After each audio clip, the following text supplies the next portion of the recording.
दोस्तों बहुत से लोगों को जंबो का विड्रॉल वाला समझना था कि कैसे हम डीजी गोल्ड का ले सकते हैं। तो वो मैं आपको बताता हूँ। जैसे आप देख रहे हैं ना, ये मैं वॉलेट में जाता हूँ अपने, और यहाँ पे डायमंड्स जो हैं, जैसे इन्हें क्या करना है, क्लेम करना होगा। यही आपका विनिंग्स है, ठीक है। तो जब आप क्लेम करने जाएंगे तो तीन क्या चार ऑप्शन है। पहला डीजी गोल्ड डील, ये एक अच्छा ऑप्शन है जिसमें आपका टीडीएस अच्छा खासा बच जाता है, 30% ऐसे देना होता है। दूसरा बैंक में लेंगे तो 30% टीडीएस अप्लाई होता है। तीसरा गेम टोकन्स आप ले सकते हैं, 10% एक्स्ट्रा हो जाता है। तो ये भी एक अच्छा मेथड है। जब आप कन्वर्ट करना चाहेंगे या अपने विड्रॉल के लिमिट को बढ़ाना चाहेंगे ना, तो गेम्स टोकन्स में कन्वर्ट कर लिया कीजिए अपने विनिंग को 3-4 बार, तो आपका इन्वेस्टमेंट बढ़ जाएगा। तो उससे आपका जो विड्रॉल लिमिट है ना वो भी बढ़ता है, और 10% एक्स्ट्रा भी मिल जाता है, ये ध्यान दीजिएगा। और शॉपिंग क्रेडिट में भी ले सकते हैं। अगर आप यहाँ पे शॉपिंग कुछ खरीदना चाहते हैं, आपको 350% एक्स्ट्रा मिलेगा। मतलब अगर आप 10,000 को कन्वर्ट कर रहे हैं ना, तो आपको 45,000 शॉपिंग क्रेडिट मिलेगा, ठीक है।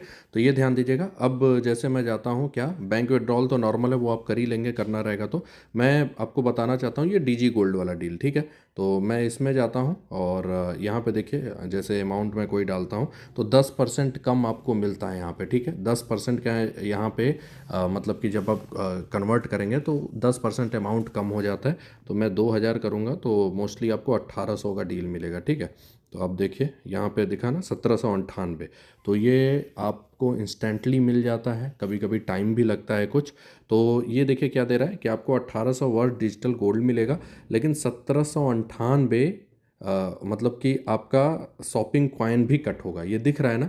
तो यहाँ पे अगर वो 1,798 कट जाएगा तो आपको ठीक ठाक मतलब फ़ायदा नहीं हो पाएगा। अब मैं आपको इसका ट्रिक बताता हूँ। ट्रिक क्या है, देखिए, अगर आपके वैलेट में इतने रुपए हैं, 1,798 शॉपिंग वाले में, अगर आपके वॉलेट में है उतने पैसे तो वो कट जाएगा। लेकिन अगर आपके वॉलेट में उतने रुपए है ही नहीं ना, तो वो कटेगा नहीं, जो इंपॉर्टेंट पॉइंट है। तो जैसे अभी आप मेरे देखिए शॉपिंग क्रेडिट्स में कितना है, 23,000 है। आप इसको जितना कम कर सकते हैं कर कीजिए। तो जैसे मैं शॉप पे जाता हूँ, और मैं क्या ले लेता हूँ, अमेजॉन का मैं वाउचर ले लेता हूँ, गिफ्ट वाउचर, ये 2K वाला है।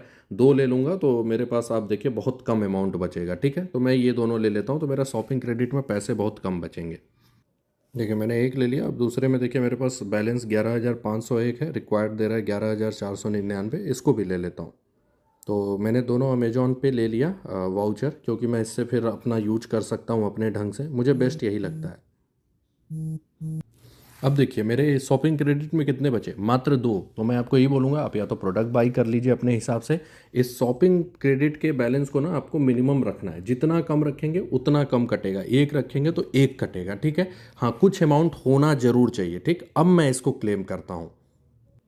अब देखिए मैं इसको क्लेम करने जा रहा हूँ, मैं डालता हूँ 2,000।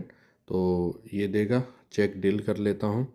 तो यहाँ पे आ गया कि get 1,800 worth digital gold for just 2 shopping credit. आपको दिखा ना, जब मेरे पास ज़्यादा था तो कितना दिखा रहा था, 1,800 था तो 1,800 दे रहा था, लेकिन 1,800 शॉपिंग क्रेडिट लगते, तो वो मेरा शॉपिंग क्रेडिट का लॉस हो जाएगा। तो ये सबसे बड़ा हैक है यहाँ पे। अब मेरे पास दो है मात्र शॉपिंग क्रेडिट ना, तो उतना ही लगेगा। अब इसका प्रॉफिट क्या है, देखिए शॉपिंग क्रेडिट आपके पास रहेगा तो उसका प्रोडक्ट बाई कर सकते हैं यार, तो मैं क्यों वेस्ट करूं। और आप ये ध्यान दीजिएगा, जितना भी हम अमाउंट डिपॉजिट करते हैं ना, जैसे 10,000, तो उसका मतलब लगभग 25% वैल्यू होता है शॉपिंग क्रेडिट का। तो एक तरीके से मेरे 10,000 के अमाउंट पे, जैसे मान लीजिए 10,000 की विनिंग है, ठीक है, तो मुझे शॉपिंग क्रेडिट में भी तो 2,500 एक तरीके से मिल रहा है, जिसका मैं अमेजॉन वाउचर ले सकता हूँ, जैसे कुछ ले सकता हूँ, या 2,000 मिल रहा है, तो वो मैं उधर ले ही रहा हूँ, इधर मात्र 10% कम हो रहा है। तो ओवरऑल भी मेरा नेट प्रॉफिट है। क्यों? क्योंकि जो 10,000 मैंने मान लीजिए डिपॉजिट किया, उसका मुझे कितना मिला, उसका मुझे मिला एक तरीके से मान लीजिए 2,000 शॉपिंग क्रेडिट, ठीक। और जब वो विनिंग्स में मान लीजिए 10,000 आते हैं तो उसका 9,000 मिला।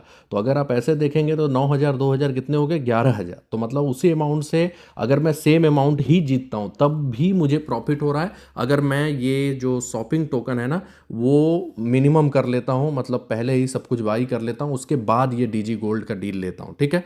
तो ये सबसे बड़ा इंपॉर्टेंट पॉइंट यहाँ पे है। अब इसे कंटिन्यू कर देते हैं, और ये आराम से देखिए मेरा मात्र 2 में हो जाता है। एमआरपी पे अब देखिए डिस्काउंट दे दिया कि ऐसे 1890 लगता, लेकिन 2 ही मेरे पास है तो ये केवल 2 ही शॉपिंग क्रेडिट लग रहा है। और यही सबसे बड़ी बात है यहाँ पे, यही सबसे बड़ा मेरा प्रॉफिट है। मतलब आपका टीडीएस भी नहीं लगा, सब कुछ नहीं लगा। अब यहाँ पे वर्किंग क्या है कि आपने जंबो में डिपॉजिट किया शॉपिंग के लिए, आपने अपने स्किल से उसको बढ़ाया, विनिंग्स किया, और फिर उसके थ्रू एक तरीके से क्या कर लिया, मतलब डिस्काउंट अपने लिए अनलॉक कर लिया और उसका डीजी गोल्ड ले लिया। ठीक है, तो डीजी गोल्ड ले लिया नोवा में, और नोवा में जाएंगे तो ये आप उसको जाके जब भी सेल करेंगे, अभी अगर कुछ दिन रोकेंगे तो और भी आपको प्रॉफिट हो जाएगा, क्योंकि गोल्ड की वैल्यू बढ़ती रहेगी। और जैसे ही आप सेल करेंगे ना, वो पैसे आपके अकाउंट में आ जाएंगे। और फिर जो लोग आईटीआर फाइल कर रहे होंगे उनको सीधे सीधे क्या दिखाना है कि इन्होंने इतने का गिफ्ट वाउचर लिया, और उसके बाद मतलब कि गोल्ड लिया और गोल्ड उन्होंने सेल किया। तो अगर उससे प्रॉफिट है तो आपको अपना जो, अगर आईटीआर फाइल करते हैं तो वही टैक्स जो एक्स्ट्रा एसेट का देना होगा तो देना होगा, नहीं तो अगर लॉस है तो नहीं देना होगा। तो ये सबसे बड़ा प्रॉफिट है यहाँ का। ठीक है, तो देखिए जब ऑर्डर आईडी खुल के आएगा ना तो ये ऐसे आएगा। अब कभी पेंडिंग में दिखाएगा, जब डिलीवर्ड हो जाएगा, ये किसी का 1 से 2 दिन भी लगता है, ठीक है, अप्रूवल में। तो वो जब डिलीवर्ड हो जाएगा ना तो आप नोवा ऐप को ओपन करिएगा, या तो यहीं पे जो ओपन नोवा लिखा है वहाँ से, या फिर ये मेन स्क्रीन पे भी आता है या दूसरे नंबर पे, वहाँ से भी ओपन कर सकते हैं। अब जैसे जब आप जाएंगे तो आप अपना उसी सेम नंबर से लॉगिन होगा जिससे आपका जंबो ऐप है। जब आप क्लिक करेंगे ओपन नोवा में तो ये आपका होगा, और देखिए ये मेरा ओटीपी आया, वो मैंने डाल दिया। फिर मैं सबमिट कर देता हूँ इसको।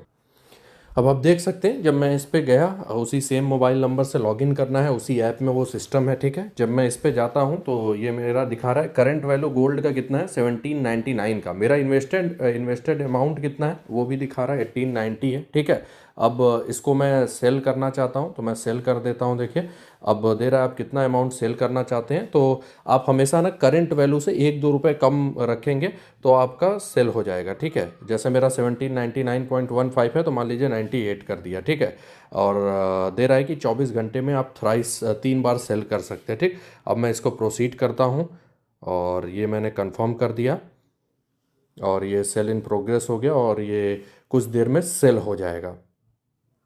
अब आपको मैं दिखा देता हूँ ये ट्रांजैक्शन जो हुआ है। ये देखिए सेल भी हो गया और अमाउंट क्रेडिटेड भी हो गया 1799। और क्या दे रहा है, जंबो इनोवेशन से आया है। तो आप देख रहे होंगे जो पैसा आता है जंबो से आता है, जो जाता है जंबो से आता है।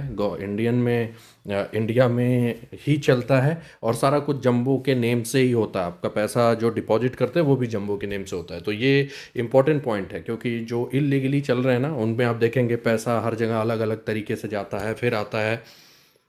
तो अब देखिए सेल सक्सेसफुल भी हो गया, पैसे भी आ गए, और सारा कुछ इमीडिएट हो गया। ठीक है, बस वो जो अप्रूवल में थोड़ा सा टाइम लगता है। और सेल करते टाइम जो आपको ध्यान देना है वो ये देना है कि आपको सेल करना है थोड़ा सा 1 रुपये कम से, या थोड़ा सा प्राइस कम कर देंगे ना तो ज़्यादा चांसेस है कि इमीडिएट सेल हो जाएगा, और सेल होते ही पैसा तुरंत आपके बैंक अकाउंट में आ जाएगा। वो मैंने आपको दिखाई दिया है। तो ये जंबो का पूरा मेथड है, विड्रॉल आपको कैसे लेना है, जिसमें आपको टैक्स ना देना पड़े। टैक्स बस उसी पे देना होगा जो गोल्ड में आपको प्रॉफिट होगा, या आपने जैसे जंबो में डिपॉजिट किया 10,000, लेकिन विनिंग्स अच्छा खासा हो गया तो आपका गोल्ड ज़्यादा का आप खरीदेंगे तो सिंपल सी बात है आपको प्रॉफिट हो गया। तो नेट प्रॉफिट पे अगर आप आईटीआर फाइल करते हैं तो वो टैक्स देना पड़ेगा। ठीक है, तो ऐसा कुछ इनका मेथड है। बस 2 चीज़ें जो ध्यान देनी है कि सेल करते समय थोड़ा सा अमाउंट हल्का सा कम रखिएगा, 1 रुपये का। और जब बाई कर रहे हैं ना तो आप शॉपिंग क्रेडिट मिनिमम रखिए। मैंने कितना रखा, मात्र 2। ठीक है, तो जितना मिनिमम रखेंगे उतना ही पैसा कट होगा। वो उस समय दिखाएगा कि आपका जैसे 10,000 का है तो 10,000 कट होगा, लेकिन अगर आप 2 ही रखे हैं ना तो आपको 2 ही शॉपिंग क्रेडिट से कॉइन्स आपके जाएंगे। ठीक है, तो ये इनका सबसे इंपॉर्टेंट पॉइंट है। तो ध्यान से वीडियो को देख लीजिएगा, सारा कुछ होपफुली समझ में आया होगा। और जो लोग अभी भी साइन अप करना चाहते हैं कर सकते हैं। लीगल तरीका है फैंटेसी खेलने का फ़िलहाल, और एकमात्र लीगल तरीका यही है।